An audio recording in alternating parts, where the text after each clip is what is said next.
Rebecca Wallace worked for Linfox Armourguard, counting coins in the company's Essendon office.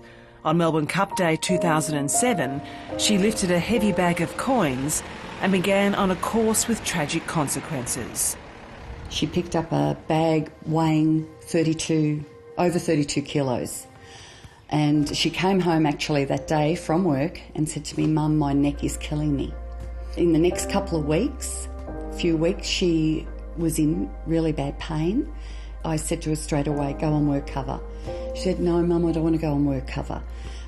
It's not good at my workplace if you're on work cover." 3 months after Melbourne Cup Day, Rebecca Wallace finally applied for work cover, but she had difficulty explaining to her rehabilitation officer why she waited so long.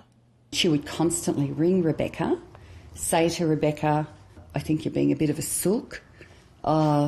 I've had a bulging disc. Just get over it," basically. Armourguard employees were insured by CGU. Vicky Pedersen says her daughter had trouble proving she had a neck injury and that it was caused by the incident at work. She was constantly harassed from her workplace, the CGU, insurance people. In her workplace, it was just taboo. People shunned her. No one spoke to her. It's just taboo. Linfox Armourguard says it had no knowledge of bullying and a complaint was never made. In a statement, the company says it was obliged to make standard inquiries about her injuries and the delay in reporting the incident had added complexity. On April the 16th, her claim was accepted and she was given a tailored return to work and treatment program. I think she felt very alienated. She was in obvious pain. She wasn't smiling as much. It was obvious, she'd be touching her neck a lot and stuff like that. And I don't know, it was just obvious in her body, in her personality. It was just, she was in a lot of pain, and I think they just, I don't know whether they just didn't believe her. Rebecca Wallace was finally told she had a slipped disc and the only way to cure it was to have an operation that could result in her ending up in a wheelchair. The whole thing turned around. She went to see the doctors. Yes, you have to have an operation, but they're a risk. We're going to cut through the front, go through here. You could end up in a wheelchair.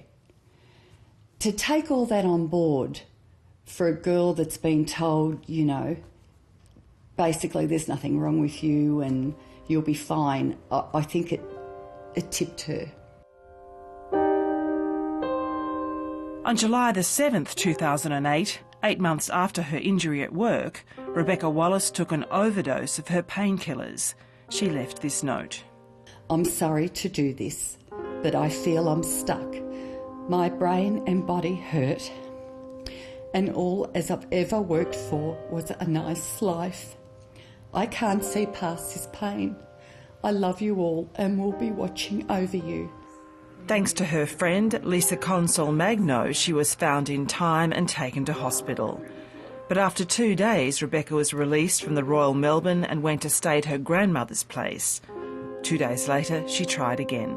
I spoke to her that day and made a phone call and said, "Oh, your friend's coming around, just wait for your friend to come around," and stuff like that. And she did make a comment to me. She said, "Lisa," and this is after her first attempt, "I just don't want to live anymore." She goes, "I don't know what's going through my head anymore." Rebecca apparently quickly got up about 4 o'clock and said, "I'm going for a very quick walk, I'll be back soon." She left with all her little warm clothes on and her scarf, and she walked down to a local walkway in Gladstone Park and hung herself there on a tree. Rebecca survived for 5 days and her family made the decision to donate her organs. They're now waiting for the Victorian coroner who is investigating the bullying claims and the sequence of events that led to her tragic death. Why I'm doing this story is the work cover system sucks. I believe the insurance companies are bullying. I would love to know how many people suicide on work cover. Lynn Fox Armagard declined to respond on camera, but say they believe Miss Wallace was treated fairly and her case managed appropriately. Rebecca was a valued employee and her death has affected many of our employees who knew and cared for Rebecca. Armagard sympathises with the family for their loss. Compensation lawyer Liberty Sanger says there's a culture in some workplaces that discourages injury claims. I hear from many workers that they are either discouraged from putting in a work cover claim, or there is a culture that discourages putting in work cover claims. And there is a stigma associated with putting in work cover claims. So it does happen more often than it should. Victorian Greens MP Sue Pennicott agrees. She worked for the ACTU before being elected to the Victorian Parliament. Bullying is a very big issue in workplaces, and there's been many cases, high-profile cases, where people have taken their lives, unfortunately, but there's also a lot of walking wounded out there who are also the victims of workplace bullying. And as I've said in Parliament, there needs to be more done about this issue at the state level. I think it's the culture, but I also think the state work cover authorities need to be more proactive. Vicky Pedersen is hoping her daughter's tragic death may lead to change. People might think I'm doing this because I'm a grieving mother and I'm just venting my anger out on whoever.